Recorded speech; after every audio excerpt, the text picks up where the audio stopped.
A new report released this week is highlighting the intersection between the disappearance of Indigenous women and human trafficking in Canada. According to the report by Thomson Reuters, despite being only 5% of the population, Indigenous women and girls account for over 50% of trafficking victims. For more, we're joined by our Truth and Politics panel. Niigaan Sinclair is a columnist with the Winnipeg Free Press, and Jennifer Laewetz is the CEO of Paskwâw Strategies. Jennifer, Niigaan, great to see you. Jennifer, as I said, some alarming stuff here. The Prairie provinces being identified as having the highest concentration of cases of MMIWG, which is well documented, but the analysis uncovered trends of disappearances and sex ads featuring Indigenous women and girls across Canada. What stood out for you? There were quite a few things in that report that stood out for me. I think it's important to look, where the population of Indigenous people is the most dense is where we're seeing these issues on the rise. But I think, it's easy to exploit Indigenous people that are living in poverty. And so I think that's an important connection to make is, where these issues seem to be on the rise or more dense, or some of our most Indigenous populated areas, especially when it comes to First Nation communities that are living in poverty. Prince Albert was listed on that report, and it does not shock me at all. A lot of our communities around Prince Albert are still dealing with systemic issues, and especially in the north, where a lot of people actually come from in the Prince Albert area. Niigaan, you wrote about this in your recent newsletter. What are some of the things that stuck out for you from the report? Well, I've known for quite a long time about some of the trafficking that's been happening in certain ports, like when it involves ships or the global absconding, kidnapping, slavery of women and girls in Thunder Bay, for example. But what I perhaps didn't know with this larger trend of this report is that this isn't just something that is sort of nefarious forces outside of Canada, but these are forces very much working in Canada, in urban areas, and as a result, they're trafficking individuals within neighborhoods that all of us would know, all of us would be traveling in. And as I wrote in my newsletter, this is, sex trafficking doesn't begin in some far-off place when someone's kidnapped. It takes place in your neighborhood, and you can see it in the pages of your newspaper. You can see it online in online ads, and there's a direct connection that's made with this report that suggests that this is a very growing issue. And as marginalization and poverty rises, so does sex trafficking. And I think people should connect those dots, and I'm glad this report did that. Jen, the report quotes a previous study on the impact industries like oil and gas and mining have on the increased trafficking of girls. The Assembly of Manitoba Chiefs in a release pointed to this and the green lighting of major projects that's likely to soon happen. Should those come with enforceable safety guarantees on projects near First Nations? Well, I think it's a no-brainer that especially the companies coming in to execute these projects are working with neighboring communities, not just in the broader context or conversation around inclusion and partnerships, so that our people are actually physically working on these projects. But it's not difficult to see the parallel that would happen from the increase of projects and the increase on, the negative side effects that has on our communities nearby, especially as it comes to trafficking and the impacts on Indigenous women and girls. Because with any project, it's going to bring a transient workforce. It's going to bring tons of people that may not be from around that area, but it's also going to bring in an influx of cash. Some of these people are, in isolation as they're working on these jobs, especially if camps are developed. All of those things play into the risk of, the risk that's associated with the women and girls that might be in vulnerable positions as it is. So I think it's not far out there to ask that there be some type of, safety parameters or agreements in place. But I think the more Indigenous people you bring to the table in these projects, if you are going to attempt these projects, it would lessen those risks because more of our people would have an understanding of who they're actually working with and some of the risks that come with it. Niigaan, there were some areas of action mentioned, including a national database for Indigenous disappearances, integrating sex ad data with MMIW cases, prioritizing investigative resources in Winnipeg and Edmonton in particular, and better cross-border collaboration with Canada and the U.S. Any of those really stick out for you? Well, I think probably what sticks out most for me is that we've heard these before, and these are very deeply embedded within the Murdered Missing Indigenous Women and Girls Inquiry Final Report, the 231 calls for justice, and they're very much connected with that. Dealing with this issue would directly tie with engaging and empowering these very important calls for justice. But unfortunately, if there's anything that's been seen is that those 231 calls have been very slow for pickup. There's been a very small amount of political will, only in certain corners, and only when it becomes overlap of other existing initiatives in First Nations policing, for example. And so should there be a national database? Absolutely. Should there be more connection between those forces, those units that are assigned for dealing with trafficking, and then connecting that with the critical issue of murdered missing Indigenous women and girls? That should happen yesterday. That's not even, why are we debating this subject on, because here's the reason, and the ultimate reasoning why, and for anyone who's doubting on why this is an important issue, we can either pay for this issue now, which is a lot more cost effective, efficient, saves lives, or we can pay for it later. And we'll pay for it 10 times worse in various different institutions and systems within our society. Never mind all of the trauma and pain and suffering that a disproportionate group of people are facing, particularly those families that are impacted by their loved ones who have been taken away from them. Niigaan, a new poll is out this week that says a majority of Canadians believe Canada is making progress on reconciliation. It's a bit of a strange poll that I will get to in a second, but your thoughts on the poll itself?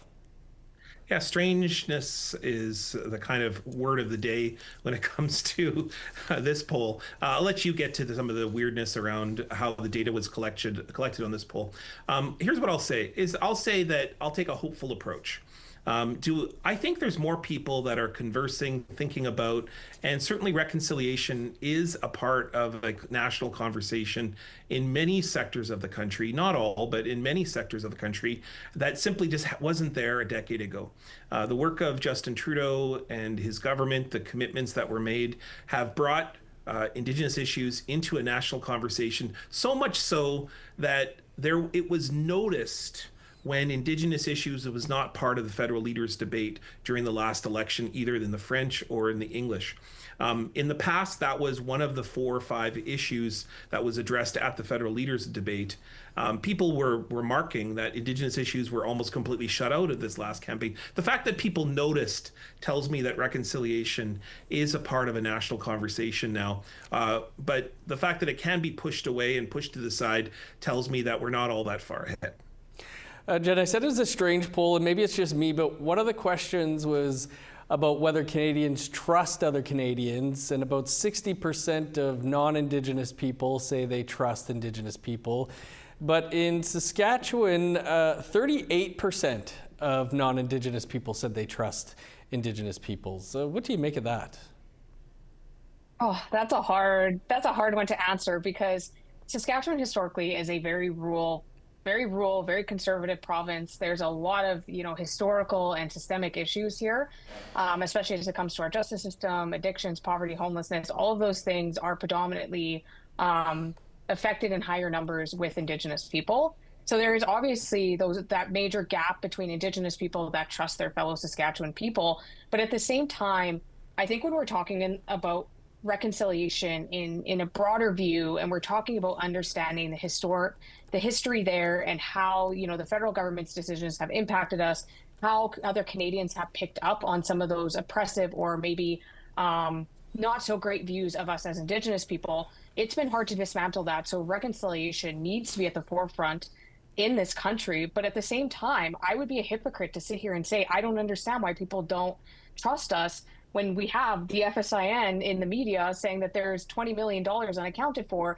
And then we have the Métis Nation of Saskatchewan with a president that's on a stage saying isolate them to his own elected officials. It's like, how do we go into rooms and say, no, just trust us, everything is completely fine?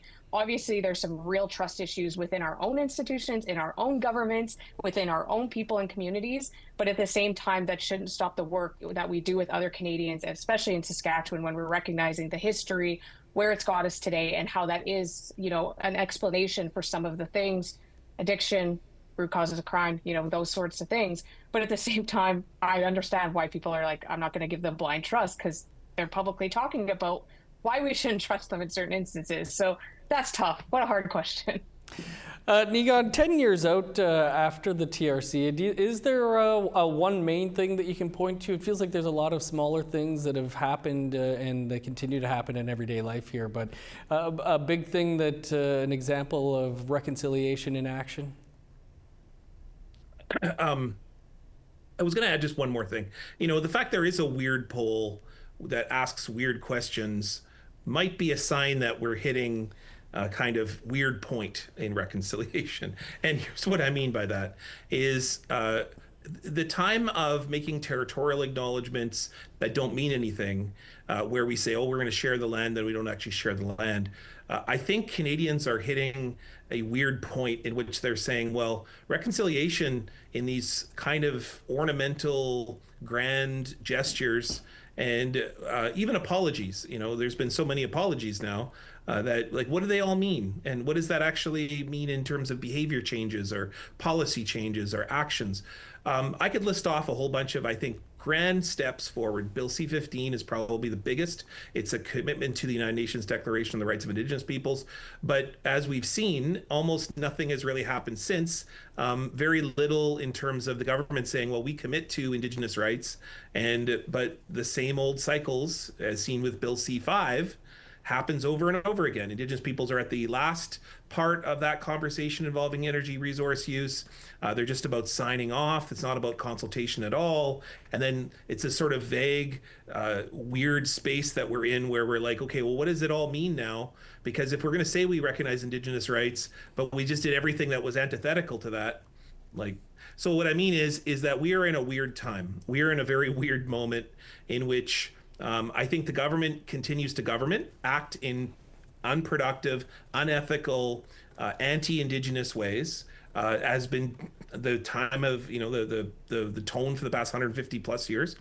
But then there's the Canadians are going, well, hey, you said you're going to do something different. Hey, you got to act differently. And then, we demand more of our elected officials, as discussed in the kind of competency of the poll. There's an awareness now that we have to do something different than when just a bunch of ornamental, empty gestures. So I think that we're in a unprecedented moment, and in my more positive way, I think that might lead to more change, and I hope so. Well, on that, Jen, in the dying days of the Trudeau government there and during the election campaign, there was a lot of talk that reconciliation is done for the Liberal government. Do you think that is the case? And do polls like this maybe give some hope that reconciliation action will continue here? It doesn't necessarily feel like it's done, but I kind of get the vibe that it feels like it's been shelved. Where, we have this government that's like, okay, playtime is over. All of the things that we feel have not advanced this country are just being shoved aside. We're going full send into resource development. Like, we really saw the tone set forward by the Carney government. I mean, within his first few weeks in office, where this was going to go. And we saw the first action out of him on whether or not reconciliation was at the forefront. And that was Bill C-5, where he was like, no amendments, nothing. We're going. And then talking to Indigenous people later, and some of the feedback coming out of that meeting was that it was like, very quick, very rushed, very limited time for chiefs to actually have a conversation. So I wouldn't, I'm a hopeful optimist that I don't want to say that, the talk of reconciliation is over, because it can't be. The talk of reconciliation cannot be over. So I'm hoping that right now we're just on a learning curve with this federal government and with provincial governments across the country that are in their own national unity crisis with each other and with the feds. And that as Indigenous people, we're also in that weird learning curve too, where we have to come back to the table and also make sure that we're strengthening our governance systems right at home. It's going to be very difficult for us to advance, things like consultation and our own self-government when things are, a little bit messy in the waters within our own governance system. So I don't know what criticisms you're talking about with the First Nations Summit there, Jennifer. The Prime Minister said himself it was a resounding success, so we'll take their word on that.